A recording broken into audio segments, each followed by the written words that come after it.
Hi, good morning, good afternoon, good evening, wherever you are. I'm Karthik and I'm here to lead the mentors briefing for MedClub. So before we crack on with that, let me tell you a bit about Zenith Education.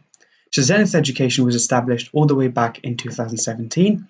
We are providers of high quality teaching and resources that students need to excel in their education. We tutor online and we also have our own YouTube channel. In fact, we are recruiting tutors to meet the growing demand, and if you'd like to get involved, then please send us an email, including a paragraph, on why you think you'd be a suitable fit for the role. Now here's the email address, and here's the link to the YouTube channel. What is MedClub all about? Our aim is to draw young people into medicine. Now, oftentimes, medicine or a medical degree has been portrayed as a black box where ambitious young people go in to study medicine and come out as rich professional doctors. But people don't really know what goes on inside that black box. What sort of things do medical students learn? But that's the whole point of this particular workshop, because medical students like yourselves will help these students demystify what medicine is. So we would like you to give them an accurate account of what a medical degree entails. And we give them a unique opportunity to learn a bit about a topical issue in medicine. Now, you will have come across a multitude of topics that you won't have been exposed to before over the course of your high schools or college. However, if only you knew about these topics, you could have had some very interesting conversations with medical professionals, or I'm sure helped you a great deal in your interviews and writing personal statements. And this is exactly what we want to help our students with, to give them those interesting things to talk about. Now, we can think of the workshop comprising of projects as well as events. Now, I'll tell you more about those in a bit. So what do we expect you to do? We expect you to supervise students' projects. We would like you to pitch a project to student. We can have as many as 3 projects, but obviously that depends on your time. We would like you to organize and participate in events that either we have come up with, or if you have any ideas of your own, please share them with us. We'd quite like to put them on for students. We would like you to provide the students with feedback. Now, this is something that you might not have been used to because you have been on the receiving end of feedback, but not necessarily on the providing end. So this would be an invaluable experience for you. In terms of project deliverables, we would like you and the students to write a literature review on a topic. If the students are unsure which direction they're heading in, we would like you to orientate them in the right direction. We would like you to provide your mentors with any resources that they cannot get their hands on.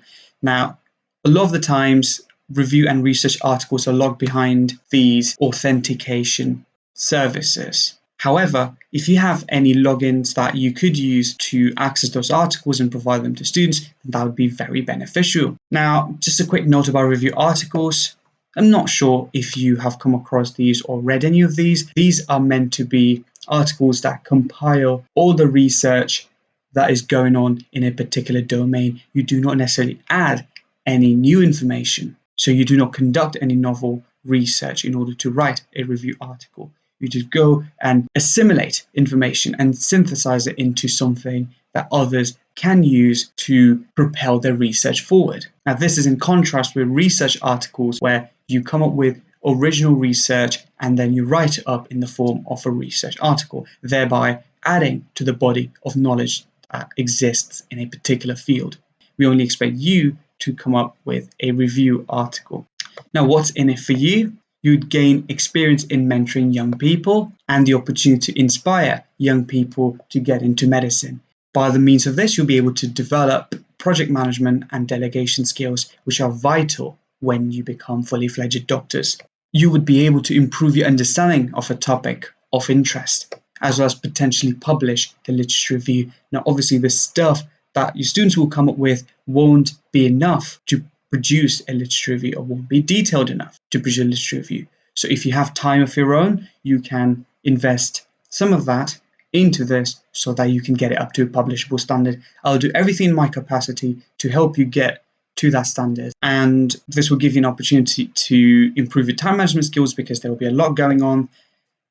It will give you an incredible opportunity to meet like-minded people and other medical students, as well as people that you can collaborate with in the future. This is an incredible opportunity for you to improve your public speaking skills, So what does the schedule look like? The deadline for the registration of interest is the 28th of July. The list of projects will be made available to students on the 29th of July, so we'd quite like you to submit your proposals by the 28th of July. Now, there is something called mentor consultation slots that the students or the mentees will be provided with. This is where they are provided with about 5 to 10 minutes so they can pick your brains and clarify any doubts. Now, that is a way for you to sell your project to them.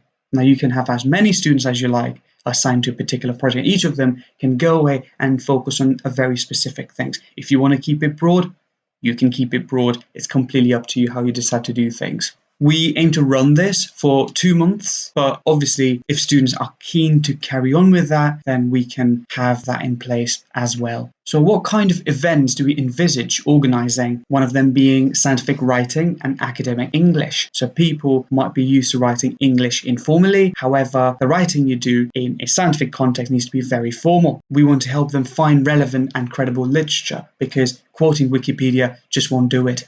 Oftentimes, students don't know how to reference things, and we want to help them do that. I really wish I knew how to reference things early on because that would have saved me so much heartache. We also want to help them to craft professional personal statements, as well as assist them with their UCAS applications, which is the standard form of application for UK universities. As well as some of the mentors here will be from EU or studying at Indian universities. You can also have speed meeting with medical students, conduct mock medical lecture. So if you are passionate about a particular topic and would like to improve your teaching skills, this would be the one to go for.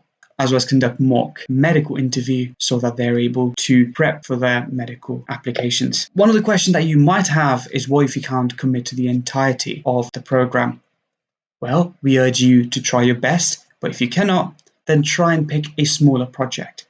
If you really can't, then it's absolutely fine to just join us for the events. So how many projects can you put forward? We ask you to put 3 projects max. If you just want to put 1 project out there, that's absolutely fine as well. It's completely down to how much time you have to dedicate to this. What we expect is that you prioritize quality over quantity, because if you're looking to publish, then having 1 good article is better than having 3 not so very good articles. We expect you to assign 1 project to every student.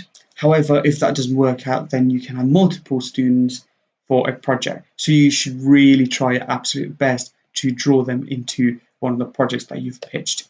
So how do you come up with a project? What you can do is you can jot down a few topics that you might have enjoyed learning about, except that you didn't really have the time to pursue it further, and then go on and read them briefly.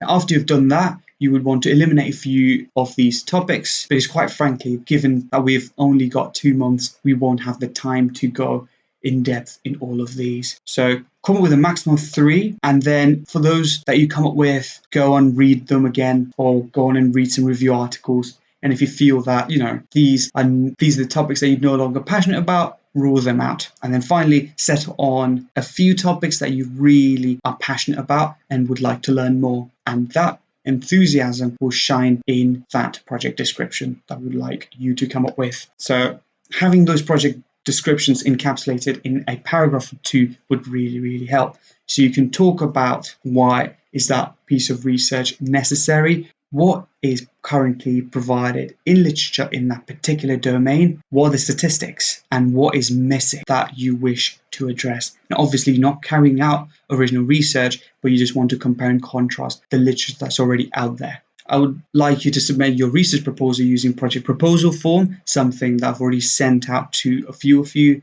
And for those who haven't received it, I will send that in due course. And then after I've received the completed project proposals from you, I will provide them to the mentees, and then they can go away, reflect on it, go to the consultation slot, make up their mind, and then pick a project. So how do we expect to communicate with the students and with each other? We'll be using Slack. Now, some of you will have already received invitations for it. For those who haven't yet received an invitation from me, I will send it out at my earliest. Here's the invite, and I'll also provide this link in the description. Now, one of the things you need to establish with your mentees is how frequently you would like to meet up with them. Thank you very much for your attention, and please do reach out if you have any questions. Thank you. Bye for now.